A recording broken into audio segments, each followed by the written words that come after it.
আসসালামু আলাইকুম আপু, আমার নাম সর্ষি। ওয়ালাইকুম আসসালাম।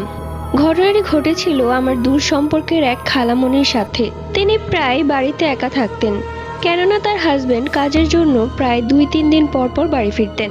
তারা যে বাসাটিতে থাকতো সেই বাসাটা অনেক বেশি পুরনো ছিল। তো এমনই একদিন রাতে তার হাজবেন্ড তাকে কল করে বলল যে সে আজ রাতে আসবে না, কাল সকালে আসবে। তো তিনিও ঘরের দরজা ভালো করে বন্ধ করে খাওয়া দাওয়া করে ঘুমিয়ে পড়লেন। কিছুক্ষণ পর তার মনে হলো যে ঘরের ভেতর কেউ হাঁটা চলা করছে।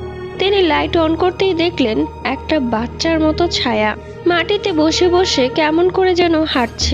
আর বাচ্চা বললে ভুল হবে, কেমন যেন একটা, শরীর থেকে মাথা অনেক বড়।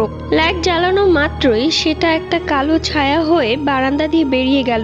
এটা দেখে খালামণি খুব ভয় পেয়ে যায়। সে রাতটা কোনো রকম কাটিয়েছে। পরদিন সকালবেলা সে তার বাপের বাড়ি চলে যায় এবং বাসাটি ছেড়ে দেয়।